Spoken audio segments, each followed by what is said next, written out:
আসসালামু আলাইকুম। আমন্ত্রণ বাংলাভিশন সংবাদে আপনাদের সাথে আছি আমি রুকসানা হক রেখা। 3 দিনব্যাপী দক্ষিণ এশীয় আঞ্চলিক সম্মেলন শুরু হচ্ছে আজ। প্রধান অতিথি হিসেবে সম্মেলনের আনুষ্ঠানিক উদ্বোধন করবেন প্রধান উপদেষ্টা অধ্যাপক ডক্টর মোহাম্মদ ইউনূস। রাজধানীর একটি হোটেলে উচ্চশিক্ষার বর্তমান অবস্থা এবং ভবিষ্যৎ দিক নির্দেশনা 2026 শীর্ষক এই সম্মেলন চলবে বৃহস্পতিবার পর্যন্ত।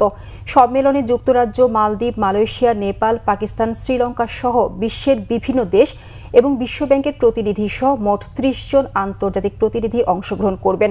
এই সম্মেলনে মোট 8টি সেশন অনুষ্ঠিত হবে। আজ দক্ষিণ এশিয়ায় উচ্চশিক্ষার বর্তমান অবস্থা, সুশাসন ও গুণগত মান এবং অন্তর্ভুক্তি এবং গবেষণা, উদ্ভাবন, স্থায়িত্ব এবং সামাজিক সম্পৃক্ততা শীর্ষক 2টি সেশন থাকবে।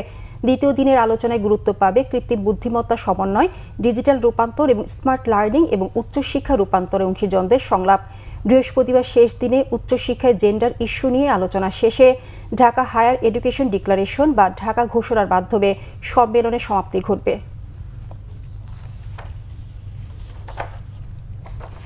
ফায়ার সার্ভিসের টানা 10 ঘণ্টার চেষ্টায় পুরোপুরি নিয়ন্ত্রণে এসেছে কক্সবাজারের মাতারবাড়ি কয়লা ভিত্তিক বিদ্যুৎ কেন্দ্রের স্ক্র্যাপ ইয়ার্ডের আগুন। গতরাত 8টার দিকে বিদ্যুৎ কেন্দ্রের স্ক্র্যাপ ইয়ার্ডে এই আগুনের সূত্রপাত। মঙ্গলবার ভোর 6টার দিকে পুরোপুরি নিয়ন্ত্রণে আসে। ঘটনার পরপরই খবর পেয়ে ফায়ার সার্ভিসের মহেশখালী, চকরিয়া এবং বিদ্যুৎ কেন্দ্রের 2টি ইউনিট সহ মোট 6টি ইউনিট আগুন নেভানোর কাজে নামে। কেন্দ্র কর্তৃপক্ষ জানিয়েছে এই ঘটনায় বিদ্যুৎ কেন্দ্রের কোনো ক্ষতি হয়নি, স্বাভাবিক রয়েছে বিদ্যুৎ উৎপাদন। আগুনের কারণ অনুসন্ধানে তদন্ত কমিটি করা হচ্ছে। স্ক্র্যাপ ইয়ার্ডটিতে বিদ্যুৎ কেন্দ্রের বিভিন্ন অব্যবহৃত যন্ত্রাংশ সংরক্ষণ করা হতো। এটির অবস্থান মূল বিদ্যুৎ উৎপাদন বয়লার এলাকা থেকে তুলনামূলকভাবে নিরাপদ দূরত্বে। সারা দেশে জেঁকে বসেছে শীত, তীব্রতা বেশি উত্তর ও দক্ষিণ পশ্চিমাঞ্চলে। সব মিলিয়ে দেশের 8 জেলার উপর দিয়ে বইছে মৃদু ও মাঝারি শৈত্যপ্রবাহ। টানা 5 দিন ধরে সর্বনিম্ন তাপমাত্রা পঞ্চগড়ে আজও 7 ডিগ্রিতে নেমেছে তাপমাত্রার পারদ। পঞ্চগড়ে দিনভর অনুভূত হচ্ছে হাড় কাঁপানো শীত, জবুথবু জনজীবন। দিনে সূর্যের দেখা মিললেও রাত নামতেই ঠান্ডা বাতাসের সাথে বাড়ছে কুয়াশা। বিপাকে নিম্ন আয়ের খেটে খাওয়া মানুষ। সকালে তেঁতুলিয়ায় দেশের সর্বনিম্ন তাপমাত্রা 7.5 ডিগ্রি সেলসিয়াস রেকর্ড করা হয়েছে। আবহাওয়া অফিস জানিয়েছে এই পরিস্থিতি আরও কয়েকদিন চলবে। কুড়িগ্রামেও মৃদু শৈত্যপ্রবাহ বইছে।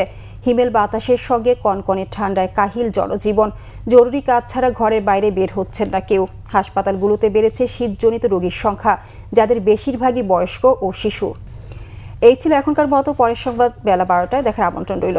এছাড়া বাংলাভিশন সংবাদ ও সংবাদ সংশ্লিষ্ট অনুষ্ঠান দেখতে ভিজিট করুন www.bvnews24.com ও facebook.com/banglavisionnews এবং সাবস্ক্রাইব করুন youtube.com/banglavisionnews। ধন্যবাদ সবাইকে।